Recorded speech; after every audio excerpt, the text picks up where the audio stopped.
کیا آپ کو نہیں لگتا کہ اب آپ کے میچور ہونے اور بزنس میں شامل ہونے کا وقت آ گیا ہے؟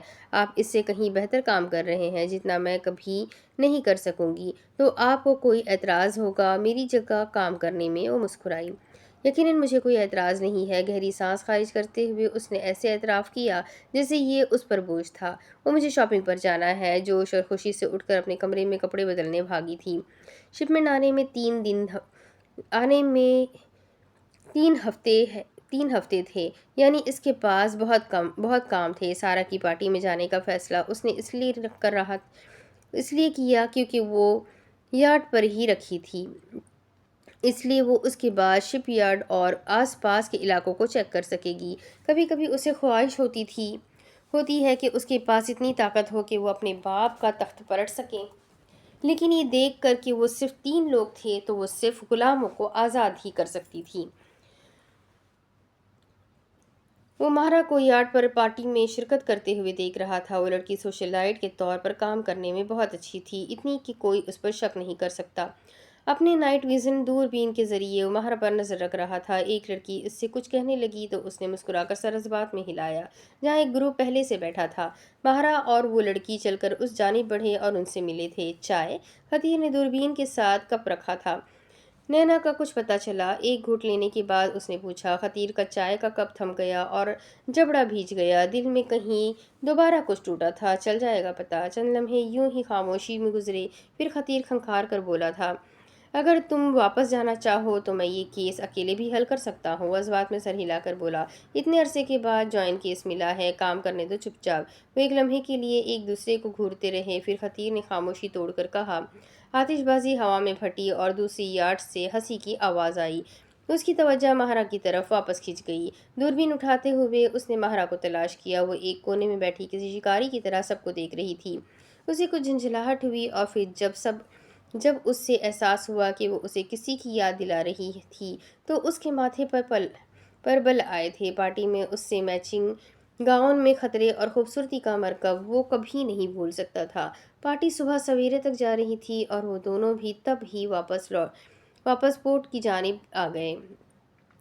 جیسے ہی وہ بندرگاہ پر پہنچے، خطیر اور اس کو یارڈ سے اترتے ہی ایسی محفوظ جگہ ملی جہاں سے وہ دوسری یارڈ کو دیکھ سکتے تھے۔ جب پارٹی سے سب لوگ اپنی گاڑیوں کی طرف جانے لگے، ماہرہ بندرگاہ کی تصاویر لینے کے لیے رکی تھی۔ اس کی دوست اس کے ساتھ شامل تھی، لیکن زرگم کو یہ محسوس ہوا تھا کہ ماہرہ بندرگاہ کے ارد گرد دیکھنے کے لیے یہاں رکی تھی۔ تمہیں کیا لگتا ہے اگر میں اس کے پاس جاؤں تو وہ کیا کرے گی؟ زرگم نے اس کو جاتے ہوئے دیکھ کر پوچھا تھا۔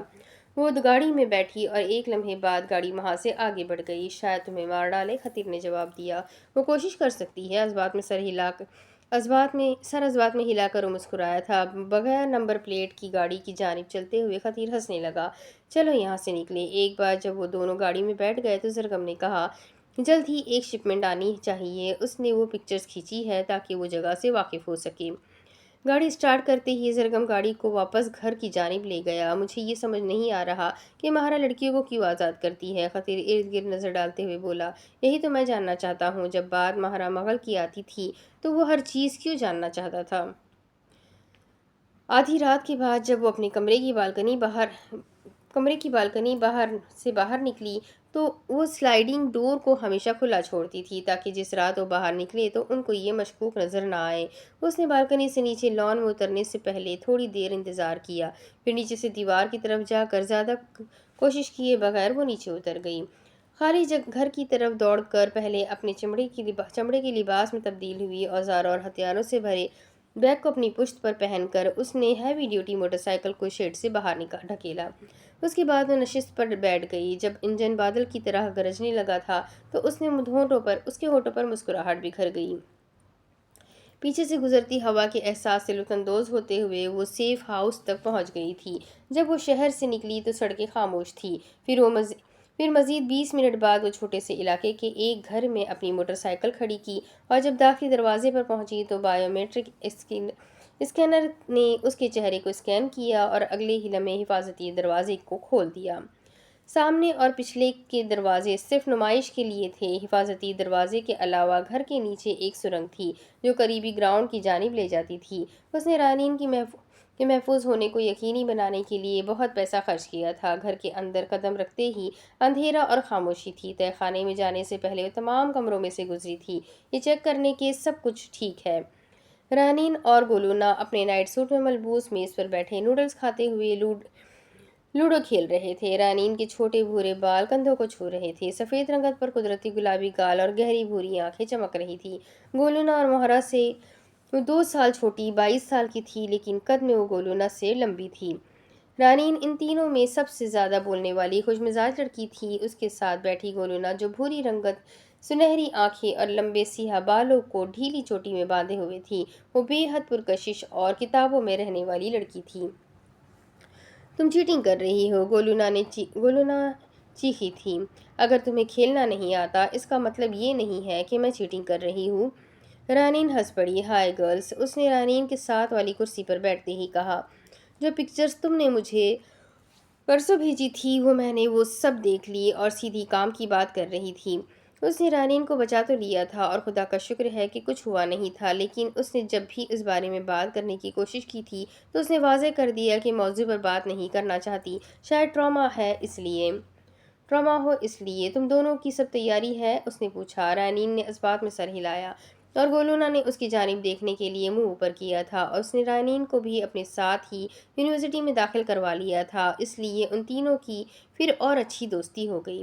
میں وین کو لے جاؤں گی اگر وہاں کچھ لڑکیاں ہوں گی جن کو مدد کی ضرورت ہے، گولونا نے کہا۔ اس نے اپنی توجہ تصاویر کی جانب موڑی اور ہر تصویر کو ہر جانب سے دیکھنے لگی۔ میرا خیال ہے کہ کنٹینرز کی طرف سے اندر جانا بہترین ہوگا، یہ مجھے وہ کور دے گا جس کی مجھے ضرورت ہوگی، یا یہاں سے۔ رنین نے بندرگاہ کے گودام والے حصے کی طرف اشارہ کیا۔ دونوں کام کر سکتے ہیں، اس نے جواب دیا۔ تمہارے ابو کتنے لوگ بھیج رہے ہیں؟ گولونا نے پوچھا۔ بہت زیادہ۔ عام طور پر مجھے صرف 10-11 کے بارے میں فکر کرنے کی ضرورت ہوتی ہے، لیکن اس بار وہ ہر آدمی کو بھیج رہے ہیں۔ میں جنگ کے لیے بھی تیار ہوں۔ آپ ہی مجھے اپنا بیک اپ بننے دیں، رنین نے یہ کوئی 100ویں بار کہا تھا۔ نہیں، میں تمہیں کسی قسم کے خطرے میں نہیں ڈال سکتی۔ مہرا نے اپنا سر زور سے نفی میں ہلایا تھا، جبکہ اس نے خود ہی اسے بندوق کو ہینڈل کرنا سکھایا تھا۔ تو میں صرف بیٹھ کر دیکھتی رہوں؟ اگر اللہ نہ کرے آپ کو کچھ اور۔ ان دونوں کی نگاہیں اس پر جمی تھی۔ ہلکی سی مسکراہٹ اس کے لبوں پر آئی تھی، پھر اس نے آہستہ سے اپنا ہاتھ رنین کے بازو پر رکھا۔ میں واپس آ رہی ہوں نا؟ مہرا نے اسے کچھ تسلی دینے کی کوشش کی تھی۔ میں ایسا ہونے سے پہلے خود کو مار ڈالوں گی۔ رنین نے اس کا ہاتھ کندھے سے جھڑکا تھا۔ ایسا مت کہو پاگل لڑکی، گولونا نے فوراً ڈانٹا تھا۔ اپنا سر جھکاتے ہوئے اس نے اس کی آنکھوں میں فکر دیکھی تھی، پھر تھوڑی آگے ہوئی۔ ادھر دیکھو رنین، اس کی شکل سے ایسا لگ رہا تھا کہ وہ رونے والی تھی۔ میں آپ کو کھو نہیں سکتی مہرا آپی، اب صرف آپ دونوں ہی میری فیملی ہے، اس نے کانپتی آواز میں کہا۔ آہستہ سے وہ اس کے پاس گئی اور اسے گلے لگایا۔ مجھ سے وعدہ کرے کہ اگر حالات بہت خطرناک ہو گئے تو آپ وہاں سے نکل جائیں گی، اس نے سرگوشی کی۔ میں وعدہ کر رہی ہوں، مہرا نے اس کے سر کے پچھلے حصے پر ہتھیلی سے تھپکا تھا۔ ایک کام کرو، عید بھی آج ہی مل لو۔ میں تو بس ڈرائیور ہوں نا، تم لوگوں کی فیملی تو صرف تم دونوں ہو، گولونا نے برا سا منہ بنایا۔ لگتا ہے کوئی جل رہا ہے۔ رنین پیچھے ہٹی اور گولونا کو شیطانی مسکراہٹ دی۔ چلو بہت ہو گیا، اب کام کرو۔ وہ اپنی توجہ تصاویر کی طرف مبذول کرتے ہوئے بندرگاہ کا جائزہ لینے لگے۔ گولونا ان تینوں کے لیے کافی بنانے لگی، جب تک وہ سیف ہاؤس میں رکھے ہوئے ہتھیاروں کو چیک کرنے لگی تھی۔ شپمنٹ اگلے ہفتے آ رہی تھی۔ اس کے ڈیڈی اور خالد اس تاثر میں تھے کہ وہ ایک فیشن شو کے لیے نیو یارک میں ہوگی۔ ان کو بیوقوف بنانا ابھی اس کی سب سے چھوٹی پریشانی تھی۔ بندرگاہ کی سخت حفاظت کی جائے۔ اس نے پہلی منزل تک جانے والے زینے کی جانب دیکھا اور لمبی سانس خارج کر دی۔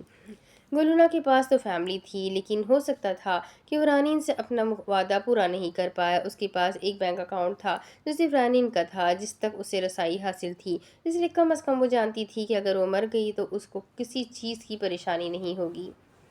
اب اس کے آگے کی کہانی میں آپ کو اگلے ویڈیو میں سناتی ہوں کہ آگے کیا ہوگا۔ ناول کافی انٹرسٹنگ ہے۔ ناول ایسے چھوٹی ہے بٹ پیجز پورے بھرے ہوئے ہیں، جس کی وجہ سے ابھی یہ ہمارے 100 پیج ہی پورے نہیں ہوئے اور 2 ایپیسوڈ کمپلیٹ ہو چکے ہیں۔ میں کوشش کروں گی اس ناول کو جلدی فنش کر سکوں اور آپ کو جلدی سے پورا کا پورا ناول سنا سکوں. تو میرے ساتھ بنے رہیں، ویڈیو کو لائک کریں، چینل کو سبسکرائب کریں، بیل آئیکن کو ضرور دبائیں. ملتے ہیں اگلی ویڈیو میں، تب تک کے لیے اپنا خوب سارا خیال رکھیں، مجھے بھی دعاؤں میں یاد رکھیں. اللہ حافظ.